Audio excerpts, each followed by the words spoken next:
Here it is. Red vs. Blue Reconstruction. I enjoyed reviewing Blood Gulch, but seriously, this is where the real fun begins. After the disaster that was Season 5, I was hesitant to continue the series, but then I saw the thumbnail for the Reconstruction trailer and I had a few questions. Why is it called Reconstruction? Who are these ODST guys? Where are the Reds and Blues? What is Reconstruction? So it had my curiosity. As a side note, at this point I hadn't seen Recovery 1, so I was unaware of a lot of the plot points in that miniseries. However, the trailer did interest me. It had my attention. So, I started episode 1. We open up in Valhalla and hear the second voice, the chairman, writing to the director of Project Freelancer. Apparently there was some incident at Valhalla and there were no survivors, except for this guy, a red soldier whom Project Freelancer kept secret from the UNSC. For some reason. Right off the bat, you can tell that this is a very different tone from Blood Gulch. Just from the first few shots, you can tell that this is where things get serious. To the Director of Project Freelancer from the Oversight Subcommittee Chair. By the way, pay attention to the voiceovers. They open every episode and offer a lot of insight into the world outside the main story. We see the lone survivor being interviewed by the counselor, a psychologist working for Project Freelancer, and we learn a few key details. The ship is indeed Texas crashed Pelican from last season. Her body and the rest of the ship's contents were taken to the Blue base at Valhalla. Of course, this meant Omega would infect all the Blues, forcing them to kill each other before infecting the Reds. And after the Reds were infected, the entity from Recovery 1, now known as the Meta, showed up, killed everyone except for the survivor, took Omega, and left. It looked like it wasn't there. I don't know how to explain it. That's all right. I know this has been difficult for you, Walter. Yeah, I think we're pretty far from a bunch of idiots standing around talking. The survivor is let out, and we are reintroduced to... Yes. I think it sounds like exactly what I encountered. Except it's stronger now, and becoming more so all the time. Does that concern you? It doesn't make me excited. Agent Washington, who did not die in Recovery 1. So, Wash can survive being shot in the stomach, but York? Nope. I'm not too mad about that, though, because it's Agent Washington. If you thought he was interesting in Recovery 1, oh boy, you're gonna have a good time here. Wash is given his mission, hunt down and neutralize the Meta and keep an eye out for Agent South, who, if you remember, shot Wash in the back and went AWOL with Delta. And Wash is pretty enthusiastic about seeing her again. Unfortunately, the Meta didn't exactly leave a calling card, so we have to research Omega. And of course, there's some soldiers in a box canyon who knew him best. Hello? Hello? Anybody here? Or at least there would be if anyone was still there. Blood Gulch is completely abandoned except for Sarge, who refused to leave, Lopez, who was probably forced to stay by Sarge, and Sister, who everyone forgot about. I don't blame him. It's an interesting way to start the season, having our main characters separated and the canyon we spend so much time in abandoned. I have to say, this season does a great job of drawing you in. Sarge directs Wash to Caboose's new location since, he's the most logical person for the job, and Wash heads to Rat's Nest. Upon arrival, we see that Caboose is up to the same old thing, destroying vehicles, getting locked up, and of course, team killing. Any more chances? Oh! Why? Be careful. Caboose recommends that Wash find Church, since he has the most knowledge of the techs and the freelancers. And thus, our journey to reconstruct the Reds and Blues begins. When we find Church, we learn that it's been about a year since Season 5, and Church has spent that year completely alone, which he would most likely find preferable to Blood Gulch. What? Over a year? By yourself? Alone? Yeah, it's been great. It's been great. Really great. This is Command calling Recovery 1. Come in, Recovery 1. You are really an odd group of people. Church is heavily reluctant to help, but agrees in order to find techs. Unknown to our group, the Meta is watching, as well as South and Delta. We arrive at Valhalla so Wash can check out the remains of the ship. Sheila is still inside, but damaged, and we learn that Gamma escaped and was likely captured by the Meta. And Junior jumped ship before the crash. However, before the team can find Tex's body, Wash gets a recovery beacon from... South. Uh-oh. We see South and Delta being attacked by the Meta. South tries to use Delta as bait and escape, but Wash and the Blues join the battle. This fight stands out to me as one of the first serious battles in the main series. It's a pretty crazy fight, too. Caboose injures South, thinking she's on his team. Church fires a rocket at the meta from 3 feet away and still misses, and Wash orders Caboose to throw a grenade, leading to one of my favorite moments of the series. That was the worst throw ever. Of all time. Not my fault. Someone put a wall in my way. But before Church can hit the meta, time freezes. Oh no. Thankfully, the meta's equipment is seemingly malfunctioning, so he's forced to retreat. But that's not all. We still have to deal with... Yes. Oh. Dude, you guys are some cold motherfuckers. After Wash cheerfully disposes of South's body, he gives Delta to Caboose. As the team is about to head off, we learn more about the AIs. Delta and Omega are not full smart AIs like Cortana from Halo. We learn that the Freelancer AIs are fragmented copies of the Alpha, who is in fact a smart AI, and that all of the Freelancer AIs are obsessed with finding it, for some reason. As Wash receives a recovery beacon, we learn that the meta is a former Freelancer and low on power. Church correctly assumes that the meta is charging his armor at the windmill base.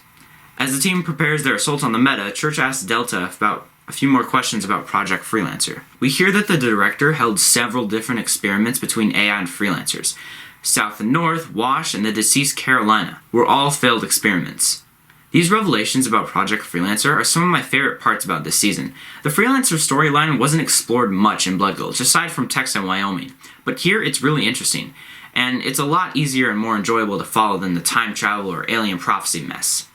And the meta is a much more terrifying and cooler villain than Omega ever was. Not only is he absolutely terrifying, he's mysterious, powerful, and as we learned from Delta, crazy, being manipulated by multiple AIs at once.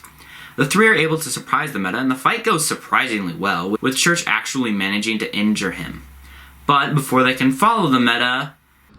Hey, do you hear something? No? Wait, yeah. What is that? Music? What? Oh.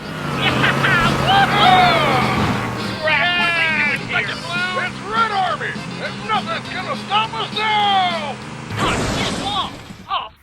The Reds triumphantly return. Except for Donut. Nah. We flash back and learn that the meta tricks Sarge into fighting the Blues, but before he can, he's got to go reassemble his team. And we find Griffin Simmons also at Rat's Nest, about to be executed by their own men. Of course. I always wanted to see that, the year between Blood Gulch and Reconstruction. Not just for Griffin Simmons, but for Sarge, Donut, Tucker, all of them. Maybe we'll get that in Season 14. We return to the present, where the Reds have pinned the Blues down, Caboose is knocked out, and the meta... Oh no. The meta proceeds to throw cars at the Reds, giving Wash enough time to unleash machine gun fury on the meta, but due to his equipment, he escapes with Delta. Wash forces the Reds to stay and help them fight the meta, but before they do that, they have to revive Caboose. For some reason, he won't wake up, so Church is forced to reveal his ghost form and go into Caboose's mind. Inside, he finds a message from Delta, who instructs him to tell Wash that memory is the key. Whatever that means. Outside, Wash finds out about Church's secret. He takes it pretty well, though. Huh. Hold on! You can't order us around! Yes, I can. What's your rank? My rank? You still don't get it, do you? You think you're real soldiers? You're not. You guys are nothing. Whatever. Your face is nothing. We use your outpost as testing grounds. Practice. You never noticed that you didn't have anything to do unless a freelancer showed up? Or you made a call to command? You're making that up. Am I? Think about it. Name one thing that ever happened to you that wasn't directly preceded by command calling you or sending someone to your base. One thing. Anything? No? I thought so. Huh. When Church tells Wash the message, Wash realizes what to do. It means that only one thing remembers everything about these AI and where they come from. It will know how to stop them. We need to unlock the Alpha. The Alpha? And that means we're going home. We're going to command. This season just keeps getting better. They go to Valhalla and the Reds attempt to steal a Warthog, but end up getting in a chase with the guards. Meanwhile, Caboose sneaks into Blue Base to try and find Tex, but finds nothing but a robot body. Which is odd. Why wouldn't Tex appear? What is she off doing? Where is she? Eventually, Wash saves the Reds by destroying a Hornet with nothing but a battle rifle, and yes, it's as awesome as it sounds. Wash is really cool. They wonder how they can sneak inside of Command, and Caboose is the one who comes up with the plan, somehow. It works, and they get into Command, but unknown to Wash, they have another passenger. They make it to the storage facility where Wash takes Church to the basement to find Alpha, and leaves the Reds to erase the entire blue team from Command's database. Thanks to Sarge. We also get a distress call from someone familiar. As soon as they get back, I'll be sure to grab them and slip it to them. Yeah, slip it to him. Bow chicka bow wow. Downstairs, Wash leads Church to a storage room that houses AI, and Church receives flashbacks from something. That something turns out to be Epsilon, Wash's AI who went insane, killed itself, and scarred Wash for life. And Wash wants him back. By the way, I'm about to spoil a major plot twist, so if you haven't already, watch the show up to the Reconstruction finale. Trust me, you'll be glad you did. Wash reveals the meaning of Delta's message. When Delta first met Wash, he told Delta it was easier to store AI than it was to delete him, meaning that Epsilon hadn't actually been deleted and was instead stored in Command. Church asks why they aren't looking for Alpha or the meta, and Wash reveals what the AI really are. When Project Freelancer started, they needed enough AI for each agent, but they could only obtain one smart AI, Alpha. So they had to experiment. They couldn't copy it, but they could split it. They subjected Alpha to scenarios designed to break him. In order to protect itself, it had to get rid of the aspect that was being harmed. This resulted in the fragments. Pieces of the Alpha's personality ripped straight from him. Delta was the logic, Omega was the rage, and Epsilon was its memories. So, when they implanted it in Washington, he got flashes of what the director did to Alpha, and Wash had to hide his knowledge from Freelancer by refusing another AI. But he remembered, and he had a score to settle. Here, Wash's goal becomes clear. He doesn't just want to destroy the meta, he wants to take down all of Project Freelancer, and Epsilon has everything they need. But there's one last piece of the puzzle, the Alpha, and memory is the key to unlocking the Alpha. And who's been getting memory flashes ever since they came down here? Church, I need you to listen to me. Delta was the logic. He was able to figure out things before anyone else. It's why he left a message for you in a way that he knew only you could find, and in a way that let me see you getting it. What are you saying? I'm saying I know what you are, even if you don't. Why you can seemingly live without a body. What? It's why they stuck you in some useless backwater canyon where no one ever goes. Then why they transferred every person in your outpost to a different base than you. I've been here 14 months. What? Over a year? By yourself? It's why you always agreed with everything Delta I said. think we should simply be happy it is gone. That makes sense to me. Why you didn't feel anything when Omega got inside your head. Feels pretty much the same. That's kind of weird. Why you can jump from person to person the way it can. It all adds up then. Omega was the one who inherited that trait. Church, there's no such thing as ghosts. You're one of them. You're an AI. You are the Alpha. This changes everything. Not only does it shock you, it makes you rethink everything you knew about Red versus Blue. This is one of my favorite plot twists ever. It manages to come out of nowhere and make complete sense at the same time, almost as if they were planning this all along. But one of the best aspects is what isn't said. If Church is an AI and Tex shared the same abilities, then that means Tex is an AI as well. So, yeah, 2 bomb drops in the span of 1 minute. Red vs. Blue sure has changed. Of course, it's easier to convince an entire fanbase that one of their favorite characters is a computer than it is to convince Church. But there's no time as the meta attacks. Fortunately, Wash has a plan to defeat the meta and expose Project Freelancer. The Reds and Caboose will take the Epsilon unit to the UNSC, while Wash and Church activate an EMP to wipe out all of the meta's AIs, as well as destroy all of Project Freelancer. Except Church refuses to go with Wash, so he's on his own. As Wash heads to the EMP, the meta isn't far behind. As Wash sets it up, he is greeted by the counselor and Well, hello, Agent Washington. the director himself. This conversation is really interesting as it's one of the only times Wash directly interacts with the director. This is the man responsible for the Epsilon incident, Alpha's torture, and pretty much everything in the series. The relationship between Wash and the director isn't explored much in the main series, but in the RVB book, there's a section dedicated to Wash's past and how he viewed the director before Epsilon. I highly recommend you check it out. The meta attempts to get to Washington, but is stopped by the director. However, when Wash makes it known that he's playing for keeps, the director has the meta shoot Washington. With the EMP almost primed and the meta approaching for the kill, things don't look good for Agent Washington, but he has one last trick up his sleeve. You know, Meta, why wait? Why don't you meet him right now? Hi there.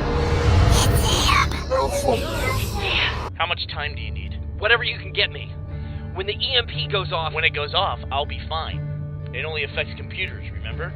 And I am a motherfucking ghost. What's going on? Agent Washington, please. There is time. If you would just secure Agent Maine, we can discuss this situation in a more civilized manner. No, we can't. Thank you. Failsafe initiated. Activating EMP. Amp? You have got to be fucking...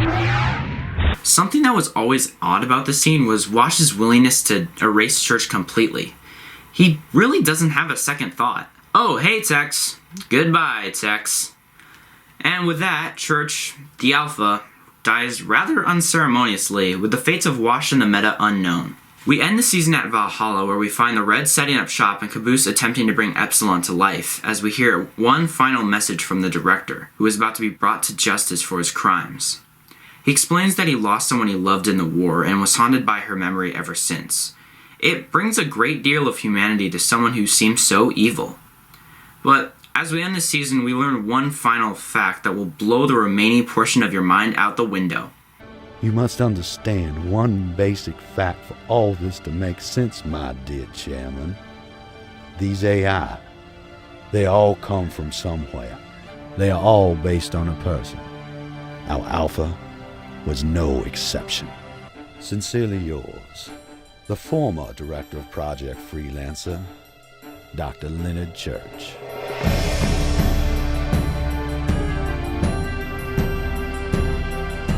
Yeah, Dr. Leonard Church, the director of Project Freelancer. What a great season. I mean, what other show have you seen where they change the style, story, and tone so quickly yet so effectively?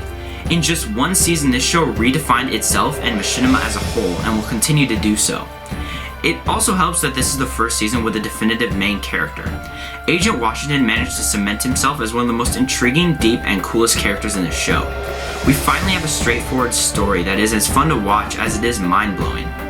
As much as I enjoy Blood Gulch, this is Red vs. Blue as we know it today. We'll never forget the show's roots, but we'll always be looking to the future. I may have been left hesitant after Season 5, but this season showed me that Red vs. Blue still has a lot to offer. But there's still a lot we don't know about Project Freelancer. We still don't know what happened to Wash or the Meta, and we still have a lot more to enjoy. Join me next time for Red vs. Blue Recreation.